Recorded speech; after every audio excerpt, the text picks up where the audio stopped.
వేసుకోవాలి.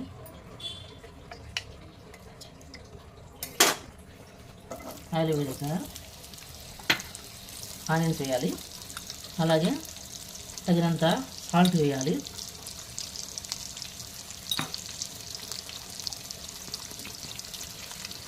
పసుపు వేయాలి. కరివేపాకు వేయాలి. పచ్చిమిర్చి వేసుకోవాలి. తగినంత కారము, అల్లం వెల్లుల్లి పేస్ట్ బాగా కలపాలి. కట్ చేసి పెట్టుకున్న 2 బీరకాయలండి బాగా కలిపెట్టాం కదండి. 2 మినిట్స్ మూత పెట్టాలి. సిమ్లో పెట్టుకోవాలండి. ఇప్పుడు మూత చూద్దామండి. ఇప్పుడు చూడండి, ఇది పట్టుకుంటే మెత్తగా అయిపోయింది. స్టవ్ బంద్ చేయాలి. ఇప్పుడు కొత్తిమీర చల్లాలి. ఇప్పుడు ఉప్పు కారం కూడా ఉప్పు చూసుకోవచ్చు, కావాలంటే వేసుకోవచ్చు.